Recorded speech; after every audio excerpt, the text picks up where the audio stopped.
గులాబీ దళపతి కేసీఆర్ ప్రభుత్వం అధికారంలో ఉన్నప్పుడు ఫోన్ ట్యాపింగ్ చేశారనే ఆరోపణలు రావడంతో ఆ పార్టీ ఎమ్మెల్యేలకు నోటీసులు, మరికొంతమంది నేరుగా పోలీస్ స్టేషన్కి వచ్చి ఫిర్యాదు చేస్తుండడంతో పలు కేసులు నమోదవుతున్నాయి.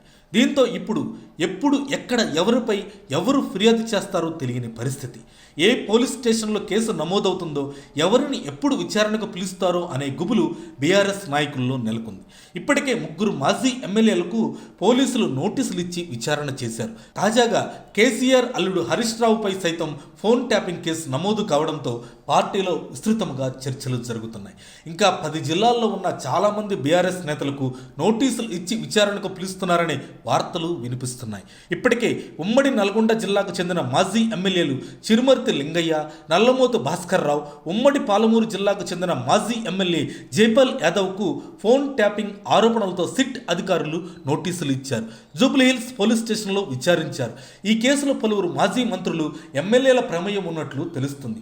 వారి ఆదేశాల మేరకే ట్యాపింగ్ చేసినట్లు నిందితులుగా ఉన్న పోలీస్ మాజీ అధికారులు వాంగ్మూలం ఇచ్చినట్లు కూడా తెలుస్తుంది.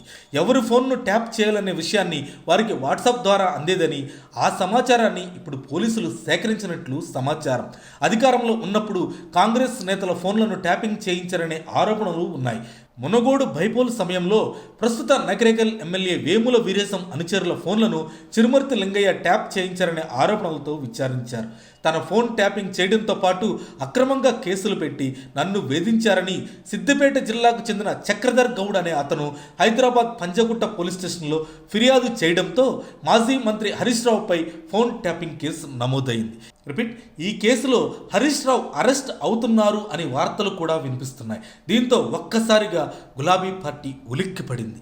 ఇంకా పోలీసులు ఎవరికి నోటీసులు ఇస్తారనేది ఇప్పుడు పార్టీలో సర్వత్రా చర్చనీయాంశమైంది. తెలంగాణలో రేవంత్ సర్కార్ అధికారంలోకి వచ్చి 1 ఏడాది పూర్తి చేసుకున్న సందర్భంగా వారి వైఫల్యాలను ఎత్తి చూపిస్తూ ఎండగడుతూ పార్టీని యాక్టివ్ చేసే పనిలో గులాబీ పార్టీ నిమగ్నమై ఉన్న ఈ తరుణంలో హరీష్ రావుపై ఫోన్ ట్యాపింగ్ కేసు నమోదు కావడంతో బీఆర్ఎస్ పార్టీలో హాట్ టాపిక్గా మారింది. ఇక హరీష్ రావుపై కేసు నమోదుతో మళ్లీ ఫోన్ ట్యాపింగ్ కేసుపై విస్తృత స్థాయిలో చర్చ ఇటు పార్టీలను, అటు తెలంగాణ రాష్ట్ర రాజకీయ వర్గాల్లోనూ జరుగుతుంది. మరిన్ని అప్డేట్స్ కోసం మా కాయ్ టీవీని సబ్స్క్రైబ్ చేసుకోండి. మా వీడియో కనుక మీకు నచ్చినట్లయితే లైక్ చేయండి, షేర్ చేయండి. మీ విలువైన అభిప్రాయాలను కామెంట్ బాక్స్లో తెలియజేయండి.